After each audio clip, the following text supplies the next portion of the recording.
Hello, huddlers, and welcome to a special career huddle on LinkedIn for CMOs with Beth Granger. Beth is a trainer, consultant, and speaker who works with organizations and individuals who grow their businesses through referrals and want to unleash the power of LinkedIn. I have a ton of questions for Beth. And with that, hello, Beth. Hello there. How are you and where are you this fine, warm summer day? I am well in air conditioning on Long Island. In Long Island. Awesome. The Guyland, as Long Island. the Guyland, as locals might say. So I know you've been advising folks on LinkedIn for quite a while, but I don't know the history of how you became this expert. And can you talk about sort of how you sort of became this expert and how you're staying on top of all the changes and nuances? Well, I became an expert completely by accident. To shorten a long career history, in about 13 and a half years ago, I thought I was looking for a new job. My networking group knew I was starting a business. I started without a business plan, just started taking freelance projects on. And one of my clients said, "Hey, Beth, our sales team's coming in next month. Can you teach them how to use LinkedIn?" And I thought, why do you need to be taught to use LinkedIn? And you're going to pay me to teach you to use LinkedIn? And it just led me down this path to where I narrowed my focus over time. And I love it. Well, and the good news is you bet on the right platform. Had you sort of been the Twitter guru, that wouldn't have worked out so well. So good choice. And one of the things that I think came up that LinkedIn actually brings you in, they recognize you as someone who is extremely knowledgeable. And so that kind of gives you an inside edge and keeps up your expertise, right? Occasionally, I'd love to beta test things. So I've been able to beta test a lot of new features: LinkedIn Live, LinkedIn Audio, newsletters, page messaging. And I love doing that, certainly. And then other times I've had the opportunity to go in when they're looking for feedback from users. So, yeah. Got it. So, all right. Well, let's talk trends. What are you seeing right now in the general sort of LinkedIn trend area? Yeah. So there are trends. They are providing new features or things like that. And then there are trends from users. So what I'm seeing from them, they're beta testing quite a few things for premium users, features just for people who pay them. You may have noticed your follower count going down because they are removing inactive accounts and fake accounts. Yay. And one of the biggest things I've noticed the past month, I've spent a huge amount of time helping people get their account unrestricted. So they lock down people's accounts. They can't get in. They're freaking out. It's happening more and more. And it may be connected to the trying to get rid of fake accounts. Not sure. The thing that I've noticed that will get your account restricted more likely, having someone else log in as you. So someone I know was here in New York, someone else logged in as them, their assistant in another country, they got restricted. Opening too many pages at a time because it makes LinkedIn think that you're using automation or a tool to do that. And anything that scrapes data. So any of the tools that scrape data, those are kind of the big three. Interesting. I know that some folks are using these automation tools and they can't, like one of them that we've been looking into, Lead Delta, which just looks so cool because, one of the problems that I face, we've got a LinkedIn Navigator account, we've got a regular LinkedIn account, there's multiple inboxes, and this one tool allows you to have one inbox, which is really appealing. What's your experience with some of those tools, and are you pro, con, reluctant? What's the story? So we all know that nobody reads the terms when they sign up for a new platform. LinkedIn, I actually read the terms. So a lot of these tools go against the terms, so they can get your account restricted. So I tend to look at them to see what they do, but I'm very unlikely to recommend using them without realizing that that is a risk that you're taking. There are some really cool features in that particular product, but then there are some features that in order to use them, you are scraping data, so it could be a problem. Interesting. All right. I think if you are exploring that tool, and we are going to do it, it's just a go slow. Be careful.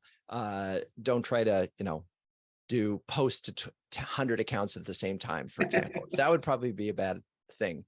So let's pull back for a second, and we're specifically talking about CMOs managing their profiles. What do you think are some of the common mistakes that folks make when it comes to their LinkedIn pages? And, there's sort of two general categories we would look at. One is just sort of their profile and how they set up their page and what kind of information. And then there's the whole content and content posting. Let's start with the profile area and mistakes that you commonly see.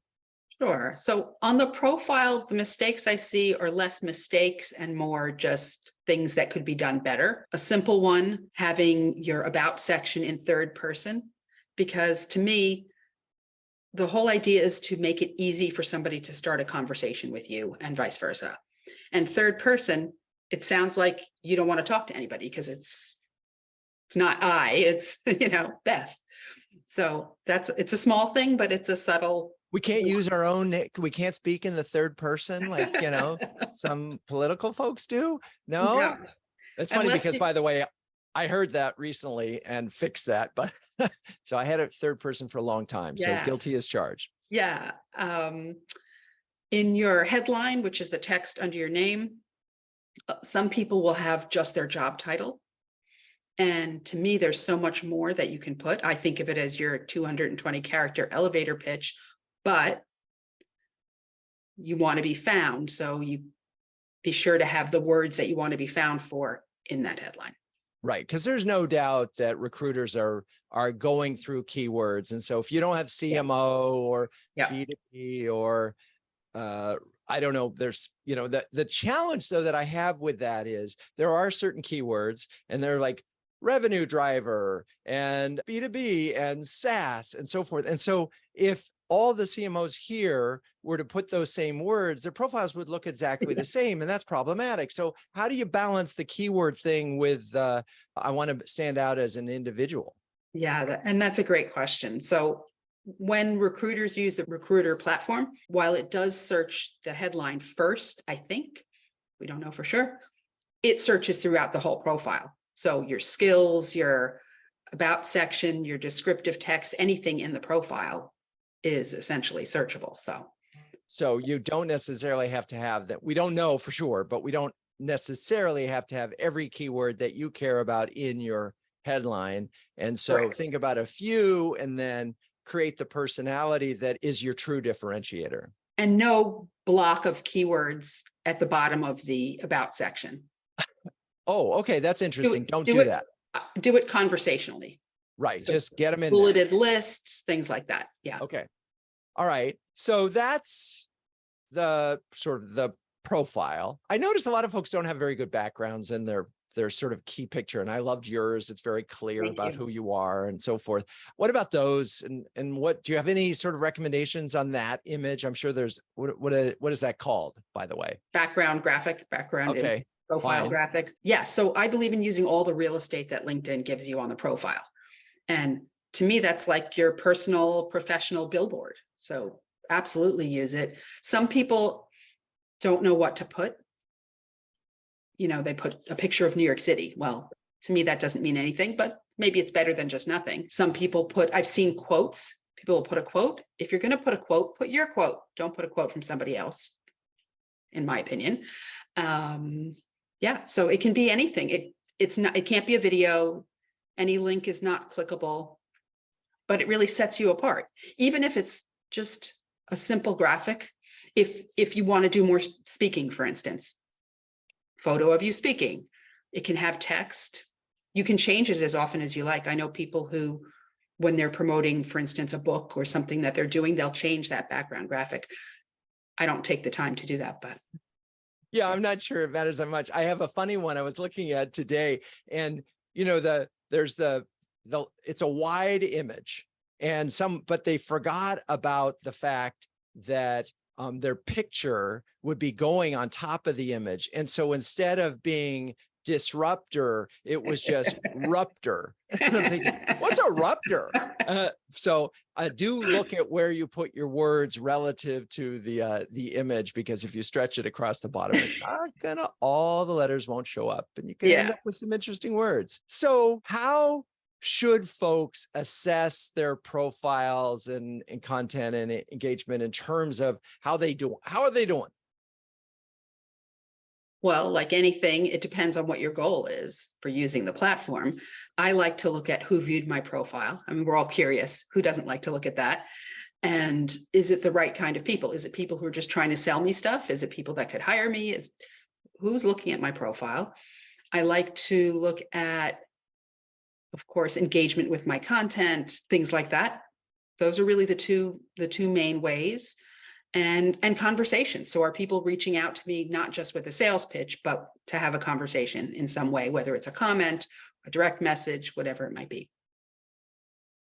Yeah, no, it's funny. I look at that and I see that 3 out of 4 of the people who are looking at my profile are trying to sell me something. And then, the other 25% are hardcore senior marketers who are interested in the content and the whole CMO world that I happily exist in. All right, well, let's just talk about now. Let's move on. So we're sort of saying, obviously, it's nice to have followers, right? Because that matters to some extent. It's nice to see who looks at your profile. It's hard to get engagement, right? I mean, it really is hard to, when you notice that a lot of folks post and they don't get a lot of engagement. And that seems to me, it's sort of like, oh, okay, that's a problem. So let's talk a little bit about engagement and the challenge of getting engagement and so forth. So why are so many, even the CMOs who are, well respected in the field, will post something and it's crickets? Yeah. So there are a couple of different factors. One, because LinkedIn is a career site, there are people who might be interested in what you have to say, but don't want to comment because they're not sure who's going to see their comment, right? Maybe they didn't see the post to begin with because of the magic of the algorithm. Maybe it didn't interest them. And, I always think about what content gets me to stop and engage. And that's the kind of content I try to share, but sometimes there's no way to know.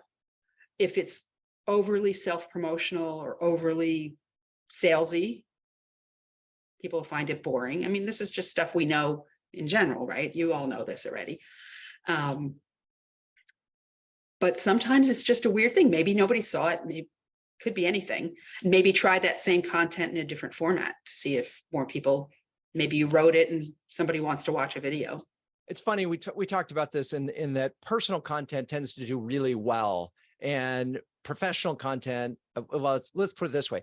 A lot of CMOs will post something that their company posted and they will repost it because they feel like they're good corporate citizens. They're promoting the brand, they're high profile individuals, but it doesn't get an engagement. And, so not that that's the measure of how to manage it, but it feels like if you do that over and over again, where you're mainly just posting or reposting someone else's content, saying, I'm so proud of our company, we just did this, right? Now, unless it's something, I'm going to call it pro-social, but if we just launched a new product, I'm so proud of the company. Nobody cares. Nobody cares. Right. And so, and there's almost no way that and I shouldn't say that, there's probably a way you could have made that interesting and not boring, but for the most part, okay, so let's talk about that. Let's make those interesting. Yeah. So to me, right, there's a straight repost where you don't add any content to it. I'll do that if somebody's trying to hire somebody and they put it, that's the kind of thing I'll do there. I just want to get it out to my network. I don't have anything to add.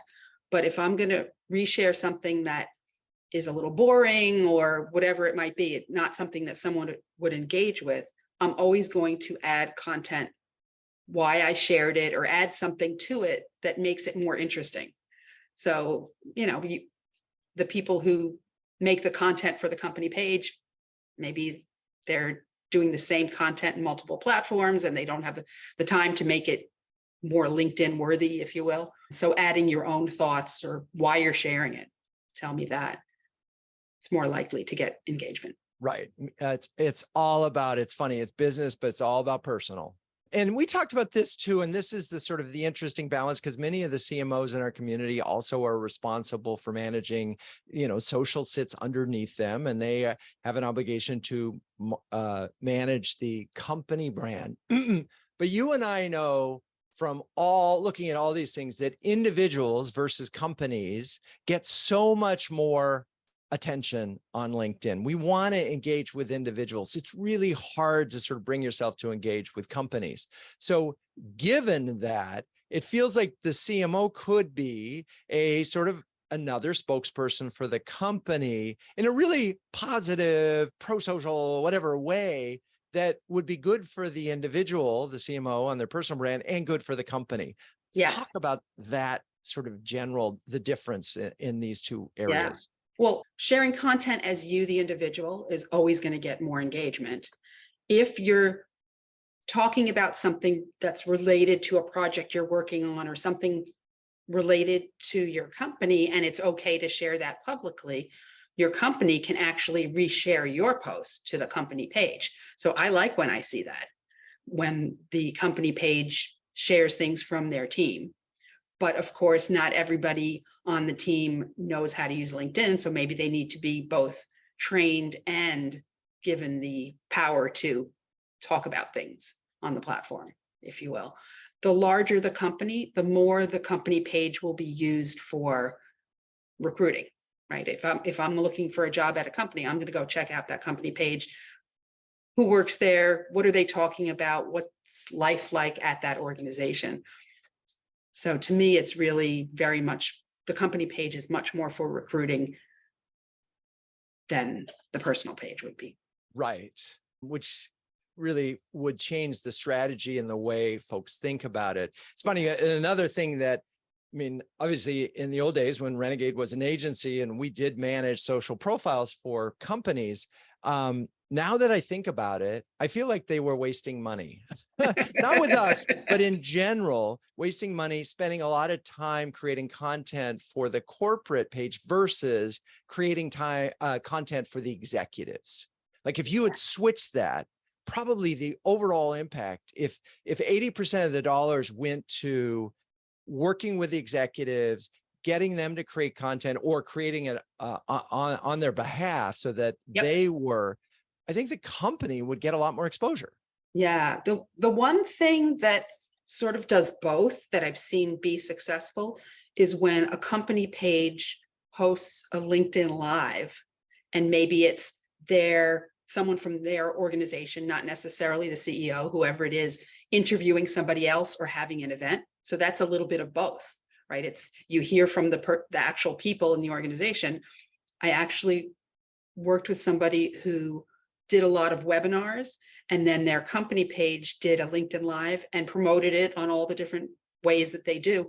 And it got more attendance than all the webinars they had been doing previously. So to me, that's kind of a way to bridge the gap. Interesting. Of course, in order for LinkedIn Live to work, you need a decent following and people need to register, because that's the moment when people go, oh, so-and-so company is live, right? Yep. And if you don't have a decent following at that point, it's hard to build an audience. Yeah, definitely. You have to build your followers first and promote it off the platform. So promote it through email, through every other way that you communicate with people.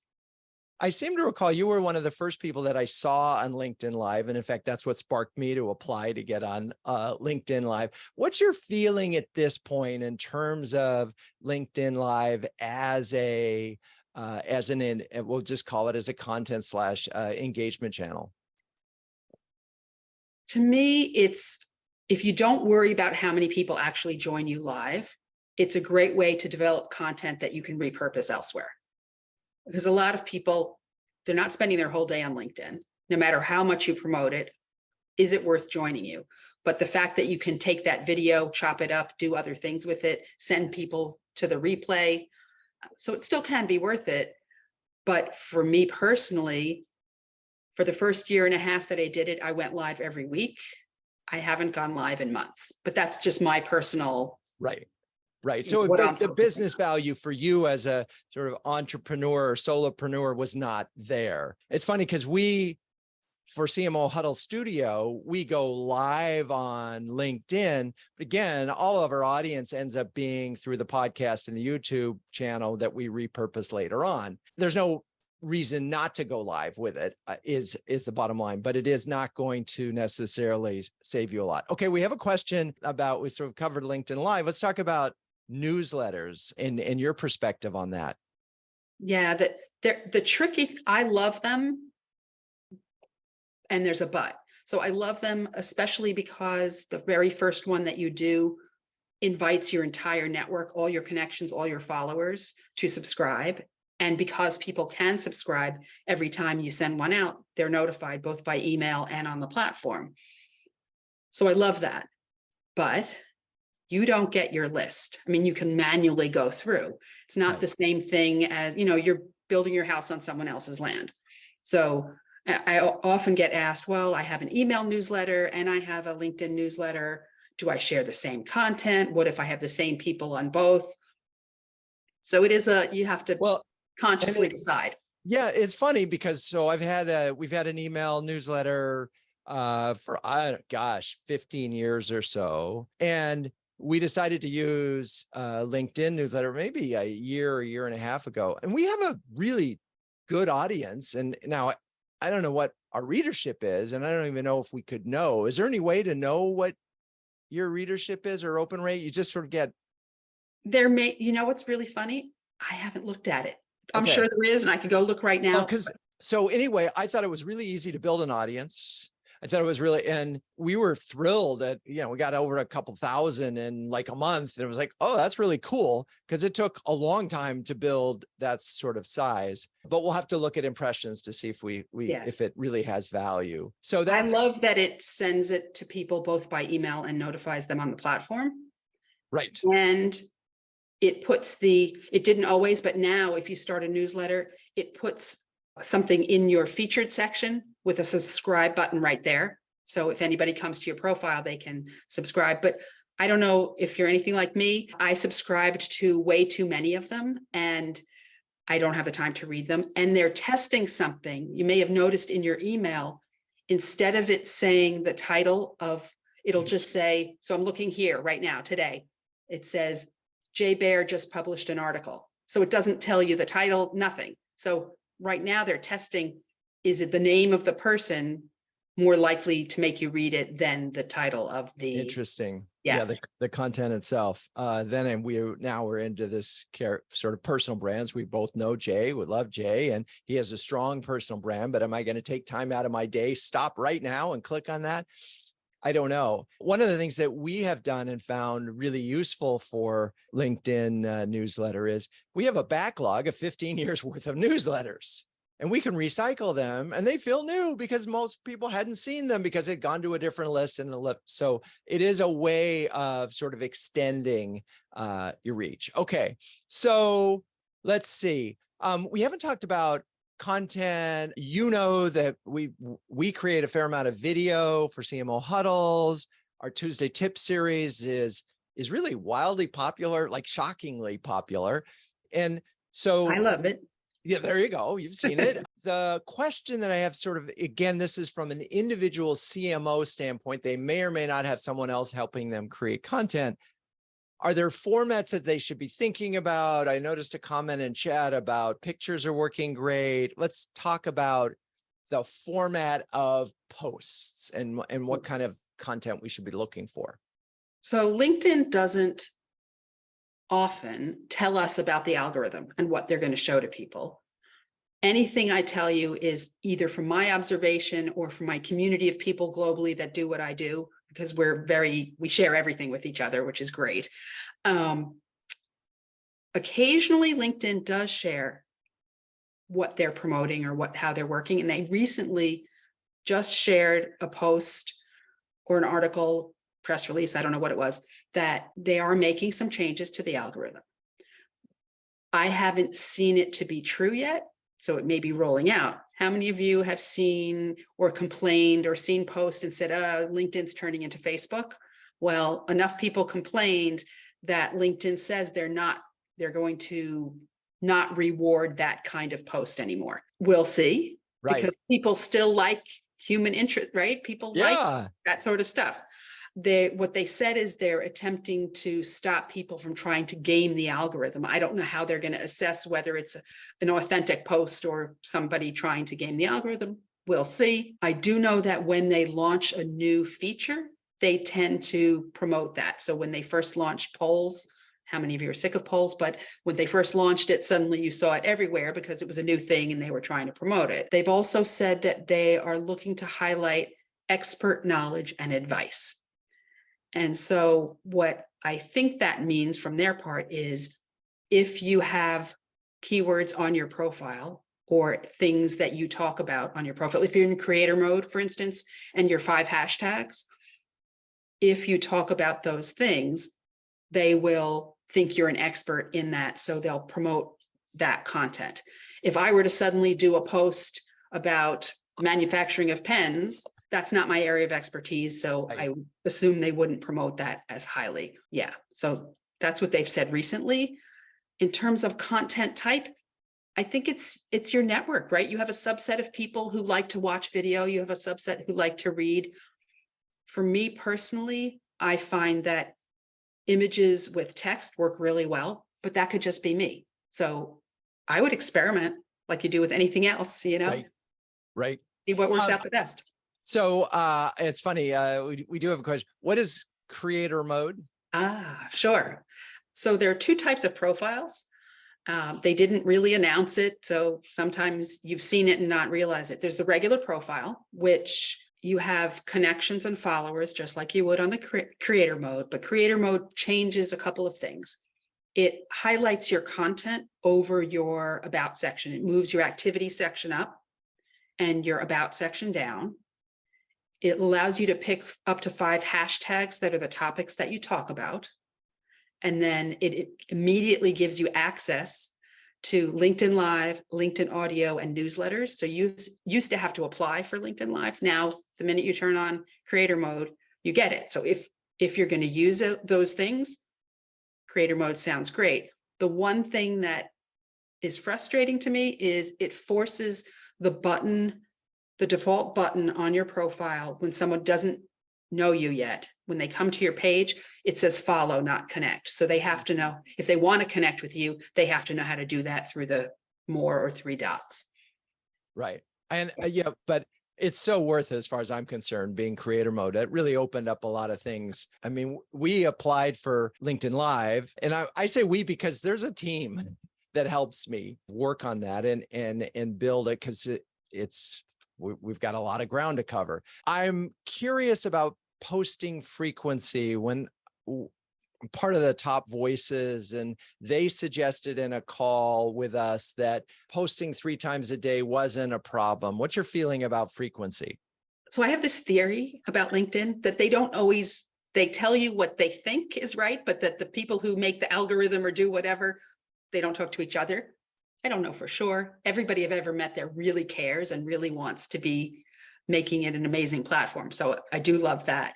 What I've noticed is, and maybe do a little experiment for yourself, but I've noticed that when you do a post and it's getting engagement, if you then post again, it's like saying to LinkedIn, hey, ignore that one, look at this one now. So if you have a post that's doing really well, I personally like to let it, unless I have to post, maybe I'm promoting something or whatever, but I like to let it go until that engagement fizzles out a little bit. That's just my personal observation. Interesting. Yeah. And I wonder, so I was at an event last night. I took some pictures of the event. There were a lot of people that I met there. I could tag them immediately, even though I think there had been a couple probably posted at least twice already that day. This was later in the day. So I think all the other ones had sort of grown through. And because everybody else who was there was still up and those folks that I tagged, it got a lot of engagement. Yeah. And it was probably the 3rd post of the day. So, at least in that moment, it didn't seem to matter, but I think it is interesting. So when you say a post is doing well, what you're really talking about is you're noticing that the impressions of that post are growing pretty quickly.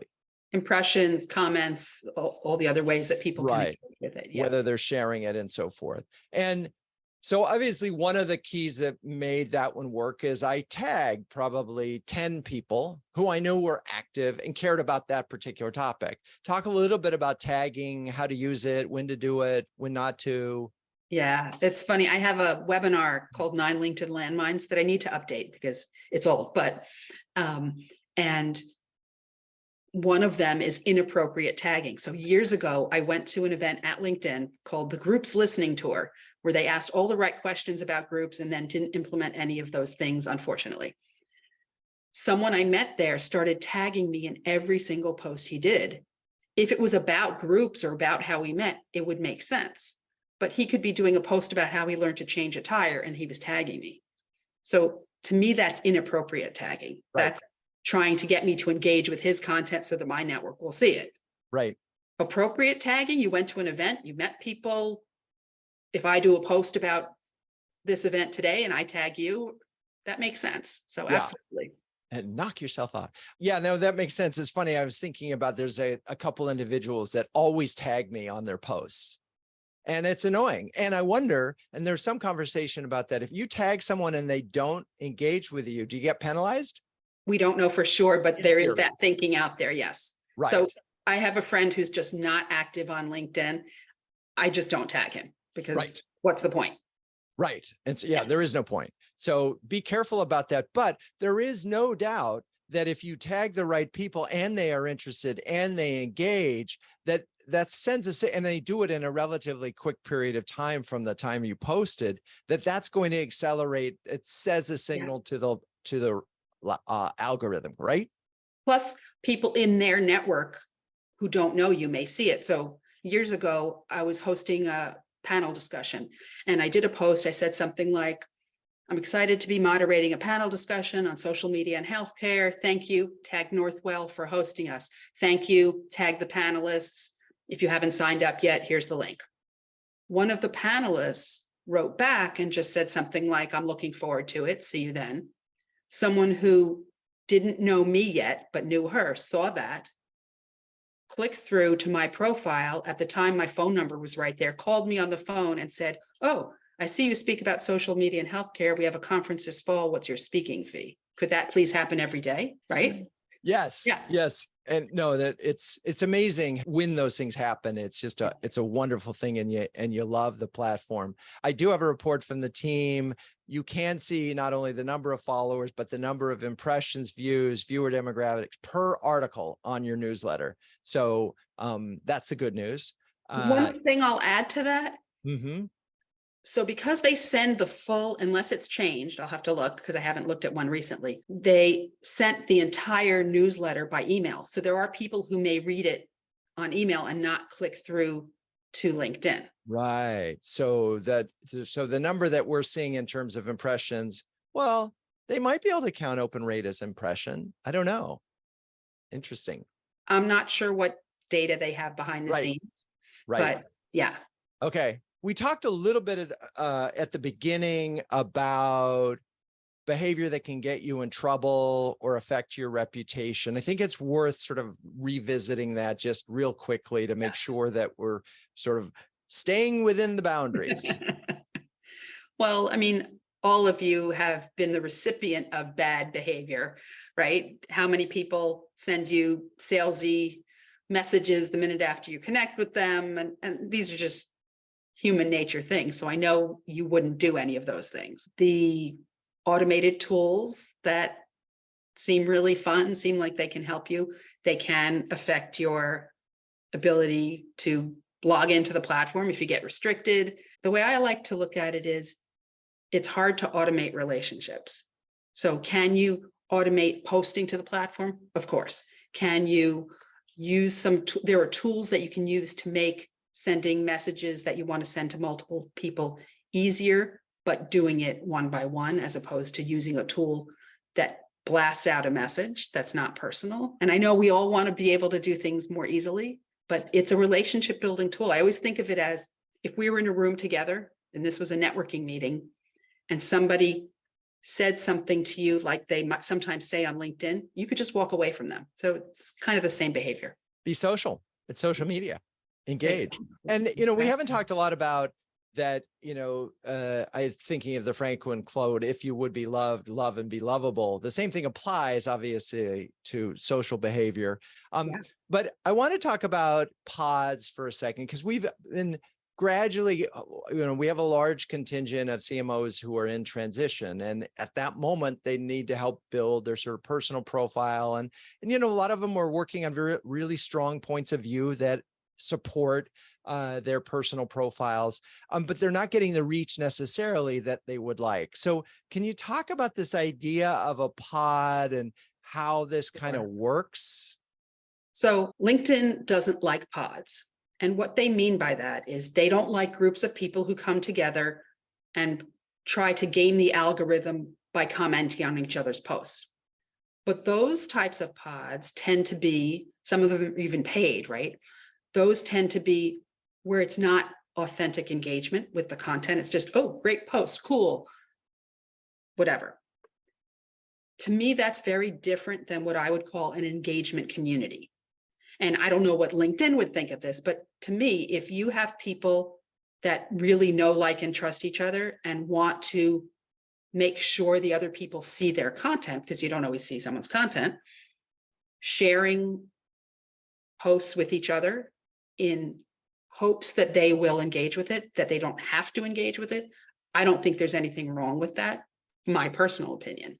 But pods, the bad kind of pod, not a good thing. A community of people who share, hey, this is what I'm up to. Plus, now that they have the notification bell, I don't know if you've all seen that, to the right of your photo and your headline, there's a little bell.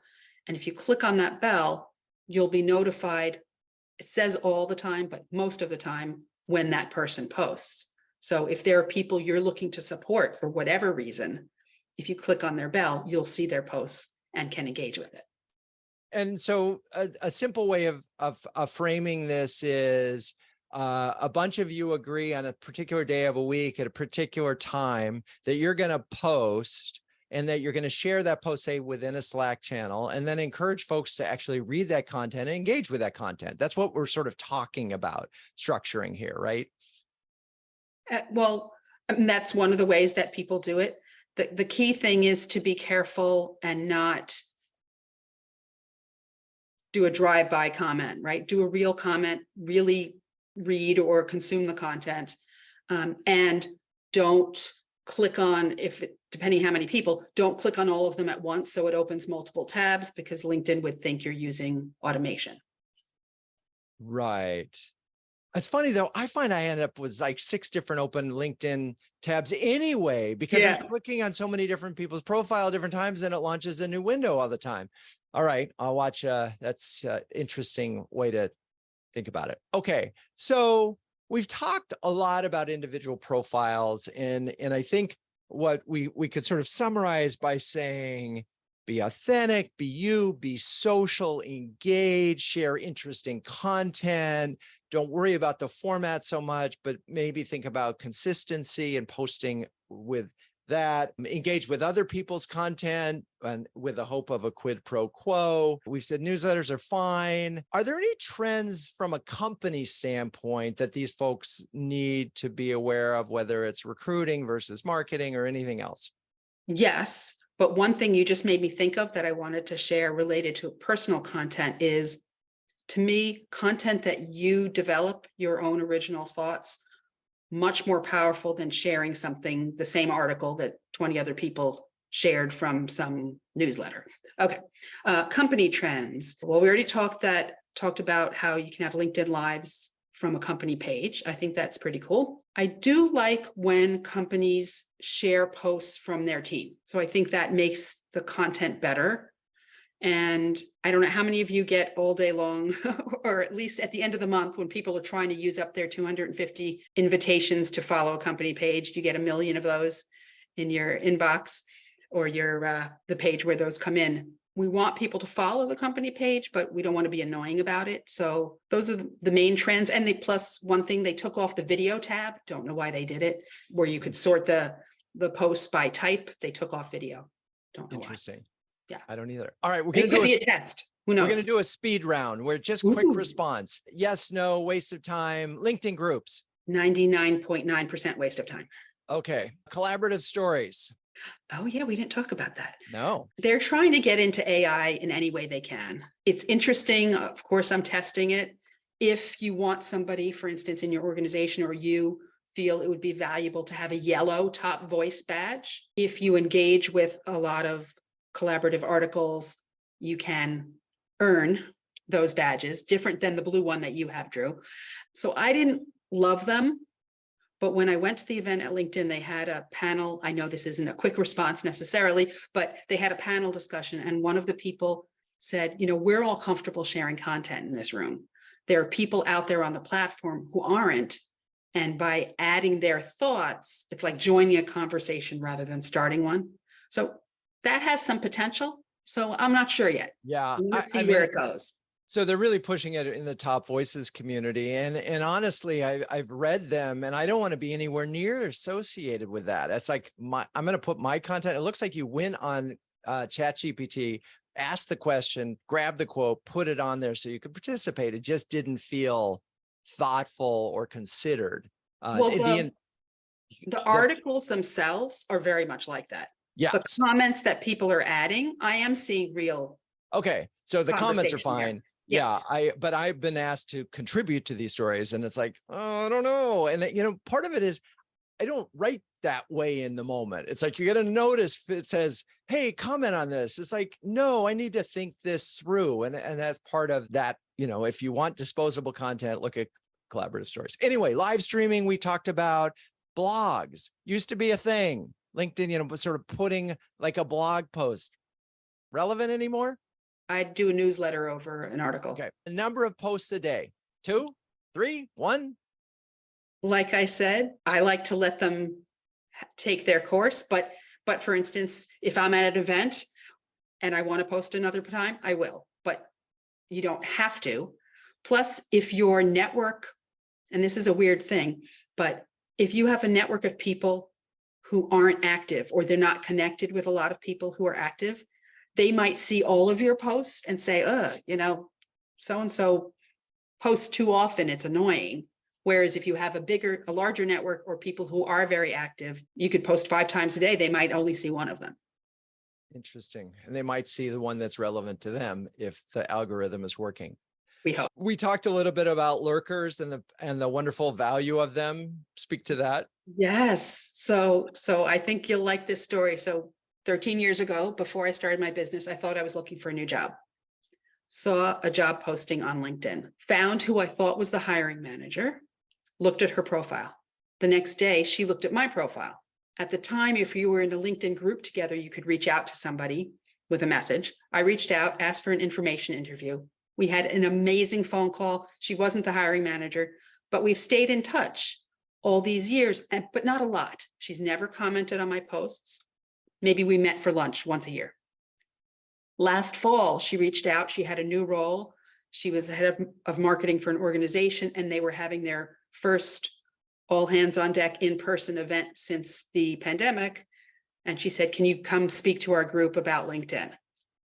She had never, so I had no way of knowing she saw my content. So those lurkers, we love them. We love them. We can't look at the data about them. We don't know, but they're there and hopefully turns into something wonderful. Yeah, it's sort of like the dark web. It's in the sense that in the buying journey, you don't get to see them. And then suddenly they raise their hand. Interesting.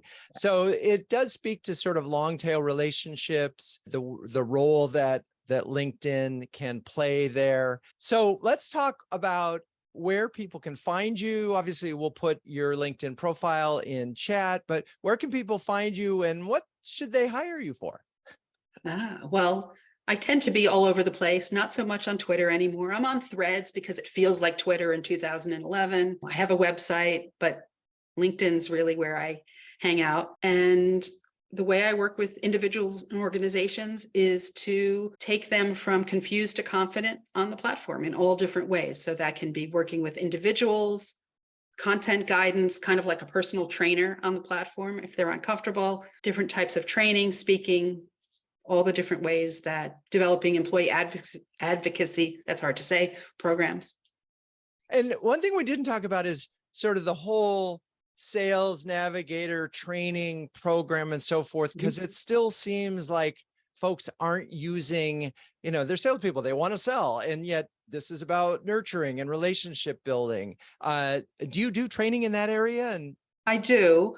The thing for me that is great about Sales Navigator is you can do more specific searches. So if, for instance, the size of somebody's company is important to you, you can only do that on Sales Navigator. And I'm wondering, if you were a CMO looking for a job, would Sales Navigator be worth the investment? I'm not sure, maybe because you can do more specific searches. Right. But if you've never had one of the premium products, you can get it for a month free. So try it out. But there's also a learning curve. So whereas premium just gives you more features in regular LinkedIn, Sales Navigator is this separate product that sits on top of LinkedIn, and sometimes it can be confusing, in my opinion. Yeah, well, and it's also means you're maintaining two inboxes, Right. which is, did I message him over on Navigator, or did I message him here? And that's, to me, is bizarre still, that they're separate inboxes. But now we're like that all the time. How many times do you say, where was I having that conversation? Was it on Instagram? Was it a text message? Was it Slack? Yeah.